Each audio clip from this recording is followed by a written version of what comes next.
Hi, I'm Harut Markarian, and this is Mobility and Inclusion, the show where we share the powerful stories of people with disabilities and daring entrepreneurs making waves in our world.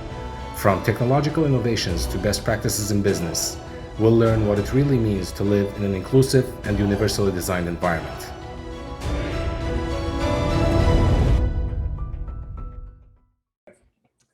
Welcome to a new episode of Mobility and Inclusion. I am Harut Markarian, and my guest today is the heart attack survivor, a multiple sclerosis warrior, the creator of Inner Peace Despite Chaos, Joan Baumgarth. Joan, welcome to the show. Thank you. Thank you so much for having me.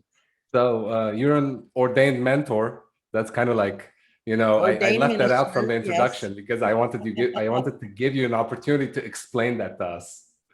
Well, what I put in ordained kind of scares people, so I want to put mentor. What happened was I decided I volunteer for the Red Cross, and I wanted to do the spiritual care. So to cut through the red tape, I went online and I got my ordained, but I am involved in my church.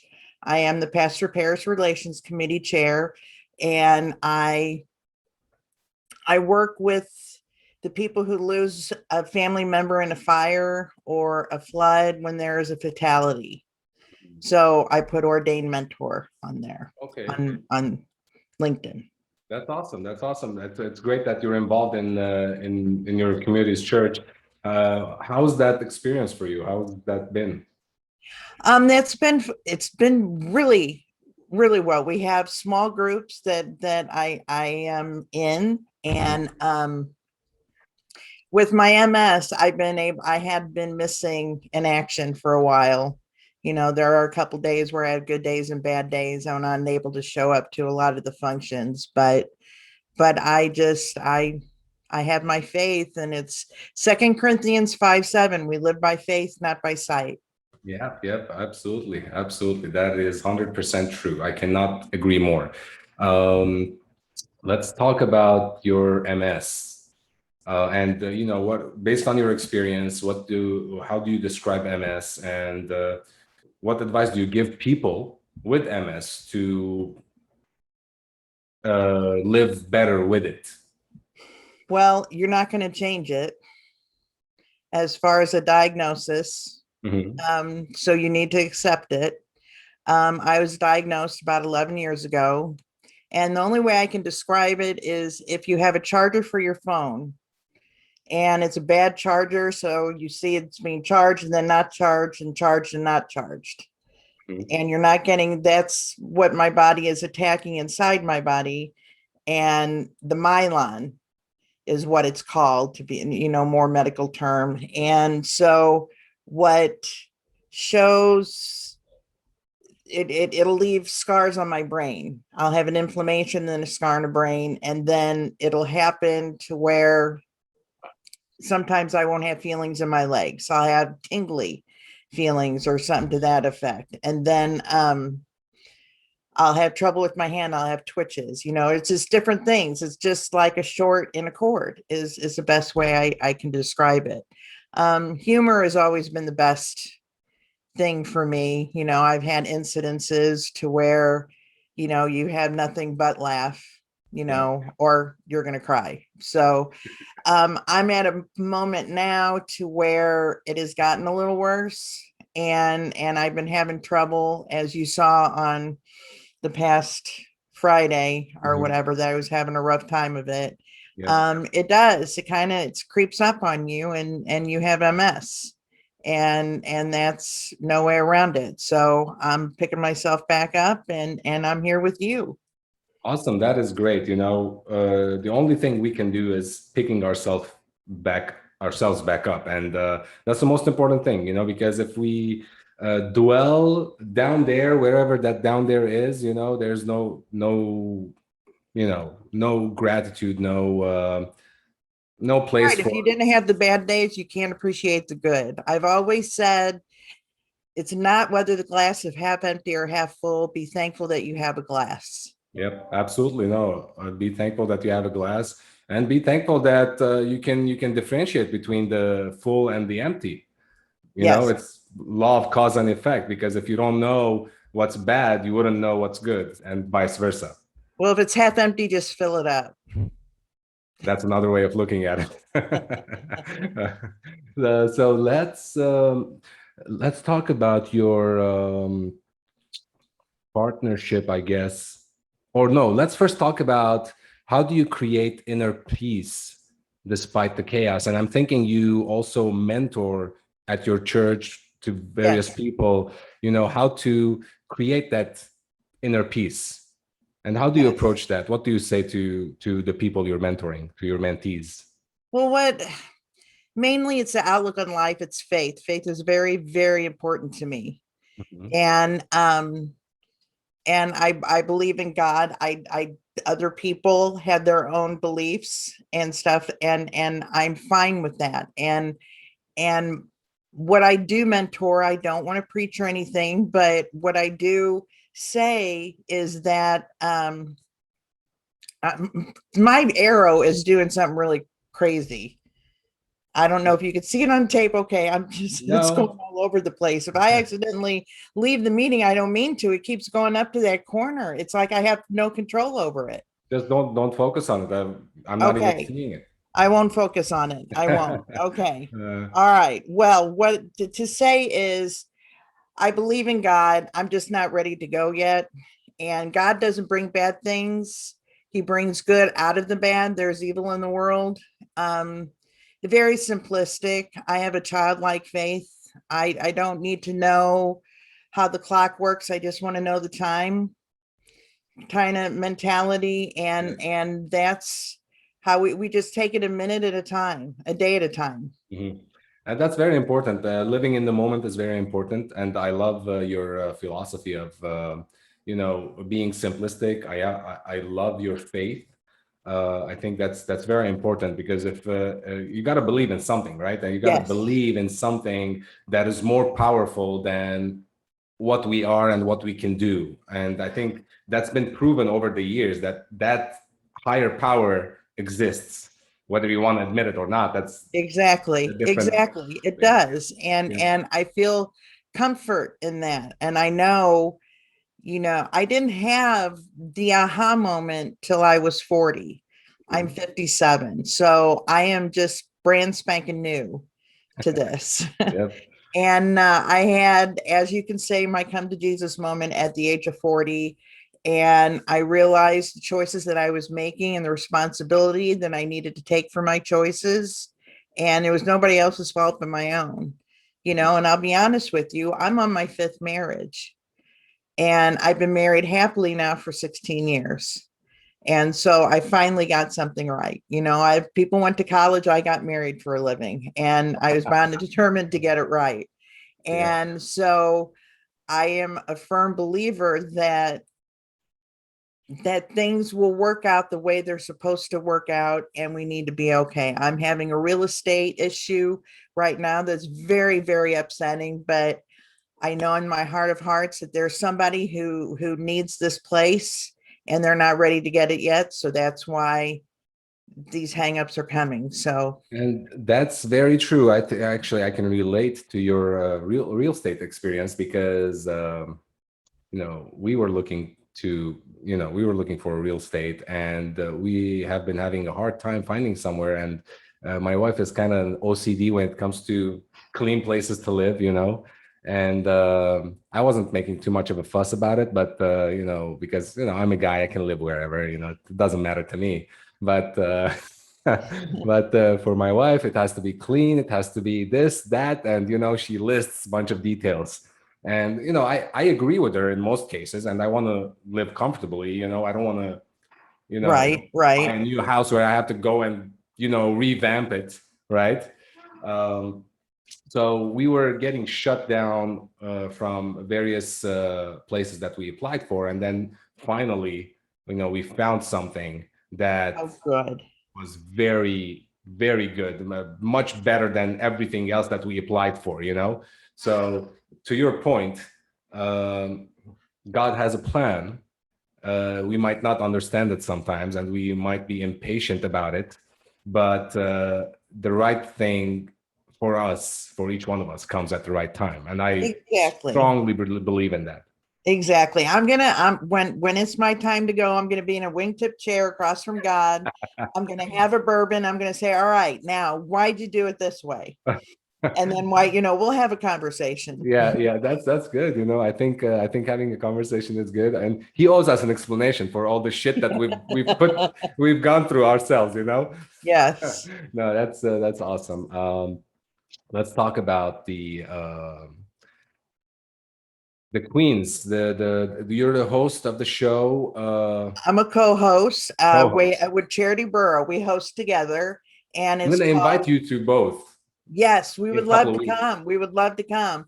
As you can see over here, it's Coaching Queens 2020, where you have a vision of 2020 aha moments. Mhm. And I'm Queen Bee Baumgarth, and she's Queen Bee Burrow. And we talk about inner peace, and we like to get people to where we want to interview, and we would love to have you on the show and forget about what their accolades are, what their work is. We want to know them as a person and want to know what brings you inner peace. That's awesome. Actually, I've never thought about what brings me an inner peace. I never thought about inner peace before, in a conscious way. I always kind of like I was always peaceful with myself. Even in Mhm. my teenage years, I was kind of like, you battle with yourself sometimes, right? Uh, Right. but those stages kind of like went by quickly for me. I was always a good boy, quote unquote, right? Whatever that means. But I don't know how. Sometimes I see other things, other people going through different stuff in life, right? And then I'm like, how was I when I was at that age? Or, Right. did I ever had that experience? Why did I choose not to have it? So I start questioning myself. And recently, in my mid 30s, I started like, okay, um, evaluating a little bit my Hmm. decisions. Not that they were right or wrong, but I'm like, why did it happen that way? Why did I make that decision? Because to your point, we are responsible to the results that we're getting. Exactly. Whether you want to admit that or not, a lot of people, don't take responsibility. They say, oh, this happened to me because I don't know, government didn't pay my relief fund or whatever it is, right? So Exactly. excuses. Exactly. Unfortunately, that's not true. Knowingly or unknowingly, consciously or subconsciously, we are putting ourselves in the situations that we find ourselves in, right? Hmm. So, and I have a better understanding of that right now. So I always ask myself, why? And why did I make that decision? It turned out to be good, or it turned out to be less good or bad. But at that point, I was convinced that this was the decision that I Right. need to make. So, Right.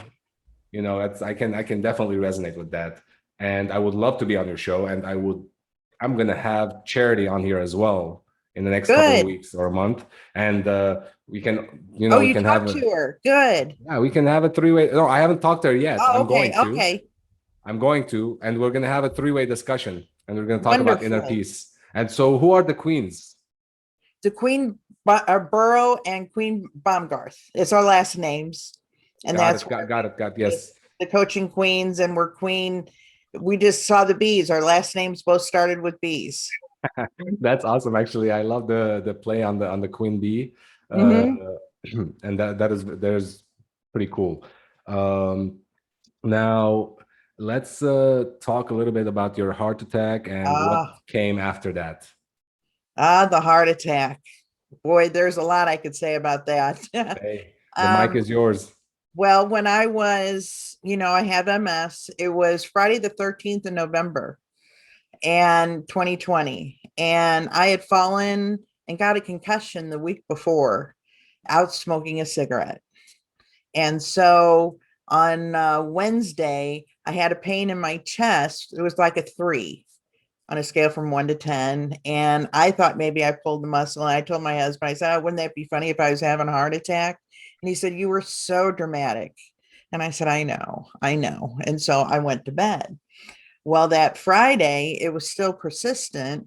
And he said, you need to call the doctor. And I'm like, who do I call? My sternum hurts, MS. I don't know who to call. Well, I went back out and had a cigarette and it got worse. So I called up the fire department. I live in a small town south of St. Louis. And I called up the fire department and I said, explain what the situation was. And they said, well, instead of you coming to the firehouse, we'll go ahead and we'll come to you. They took an EKG. I'm not a doctor, but I sent them away because they said it was fine. And I said, well, then it's no big deal. It's no big deal. So go away. Well, my husband came home from work and he was going hunting that week. And I just looked at him and I said, I don't feel good. And I felt really, really faint. And I fainted with my eyes open. And thank goodness I was on the couch and stuff like that. So when I went to the hospital, they checked my troponin levels and they kept rising and they said, you're having a heart attack. And that was the beginning where they had to do an echocardiogram to where they take an ultrasound of your heart. And then they did a heart cath to where they go up through your groin and check your valves. And I had a 99% blocked valve. Oh my God. Right coronary artery. And they put in a stent. So I got a card that says I have a stent put in. I thought that was just like really, I felt like a superhero. I have a card. But anyway, I can't tell if I feel wonderful because I haven't had a cigarette since then. That scared me. And I mean, there's one good thing that came out of the heart attack. One good thing that came out of the heart attack. Yes. Yes. Smoking. My husband is elated. He's elated. Well, I'm sorry you had to go through that, but I am also very pleased to have you here today and it's great having this conversation. Here. And what's really hard is that my mom died a year ago or in 2019 of a heart attack. So when I found out it was a heart attack, like I said, I am not scared of dying, but I didn't want to go. And that's why you didn't go. And God knew that you didn't want to go. Yeah. So the doctor was like, didn't know how to, I was a teary-eyed. He's like, they're there. And his bedside manner, he didn't know how to deal with a grown woman crying. But, we got in. So I did some cardio rehab and did that for a little bit. And I continue doing exercise here. I got a machine that they used at the cardio rehab place. It's kind of like a step master as you sit down, recumbent style. And so I'm doing that, and so far so good. That is great to hear. I am pleased that you're good. Let's move on. Let's now discuss. The show is called Mobility and Inclusion. I want to know your opinion on inclusion. What do you think? What do you think about when you hear the word inclusion? What do I think about inclusion? Now, see, you're showing me, I'm showing myself included. Is how I see. Everybody is included. Am I right? Well, I don't think there's a right or wrong answer. There's definitely, right now, I think, in my opinion, of course, inclusion has taken many definitions and many forms. But I like your explanation in terms of, let everyone take part or be part of society, and without excluding because of a certain trait or exactly a specific ability or disability, and that's how I view inclusion in general. It doesn't matter what you look like for me, as long as you are willing to participate, you shouldn't be denied participation. And I went through that as you say that. My son is autistic, my younger son, and I was on many years ago. I was on the school board, and getting him in school and being part of school and being part of the special school district, which was better for him. Inclusion was a very, he needed to be included. But then again, I didn't want him to feel bad about himself by doing regular things that a special school would offer and help his self-esteem. Yep, absolutely. I have many guests that came on my show and talk about, autism and how to deal with it. And I think, in my opinion, I think we're all autistic, and we just like, where are you on that spectrum? I think that's what it is. But yeah, I mean, everybody should be included, and there are ways to include even those who have some special cases, right? So there's always a way to include these people if they want to be included. Of course, there's nothing by force, right? But we shouldn't purposefully or knowingly exclude people from our various activities. So yeah, that's interesting, and thank you for sharing your thoughts and opinions on that. You're welcome. So what can people expect from a discovery call with you? A discovery call with me is mainly, I don't like to call it discovery. I'd like to call it a meet and greet. There is just to introduce ourselves, to know where we are, what we can offer each other. I didn't know that we would be a fit as far as me being on your show and you being on our show. And to me, when we had that first 30 minutes, and that was great. Yep. That was great. Yeah, absolutely. I agree. We related to each other in many ways. And what I can offer is everything is going to work out the way it is supposed to work out. To me, it's going to be okay. Yep. It's going to be okay. Absolutely. And what do you think about the sentence that says, "Don't let this world make you bitter. Don't let the actions of other people turn you cold on the inside"? What do you think about when you hear this? That makes me sad, because you heard my philosophy about the glass half empty and half full. I was very bitter for my first 40 years on this earth. Well, my first 30, I guess, 10 years old, I wasn't bitter, but I blamed a lot of stuff. This is why this is happening, and this is why that is happening, and this is where your faith comes in. This is where your faith comes in, and where you're not bitter, because you have to understand, something bad happens to you, or somebody does something that is bad to you. You have to understand where they're coming from. Maybe they're having a bad day. Maybe they're not understanding what you're going through, and they're doing the best they can to understand. A lot of things we shouldn't take personally, because it really isn't personal. It's what they're going through, their own stuff. Yep. Absolutely. I think you're 100% right. And I'm going to go a step further and say that we should take nothing personally. Even if it's meant to hurt us, you got to understand that the problem is not with you. The problem is with the person that is meaning to hurt you. Yes. So once you learn to let go, you'll be so much in inner peace than you would ever thought you would be. There you go.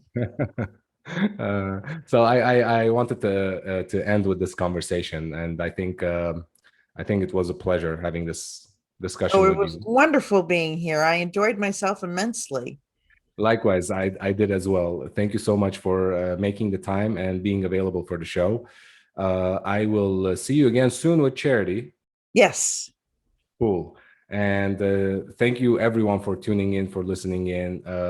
You can reach out to Joan Baumgarth through LinkedIn or at gbom422@aol.com, right? Jbaum. J Bond. What you see? You know, when you know so many My husband's name is languages. Gene. That's probably what crept in, but J it's Bond, up on the correct. screen. It's up on the Yeah, screen it right is there. up on the screen, and that's what I was reading. Not that I memorized it, you know. I know Thank you I'm so still much. AOL too, so Yeah, you got to change that. Come on. we can't. I just know it. It's easy. I refuse to do it. I will not No, as long as it's working for you, it doesn't matter. do You it. know. Thanks again, Joan. Appreciate your time. Thank you, everyone. I'll see you Thank next time with you. a different guest. Goodbye. Bye.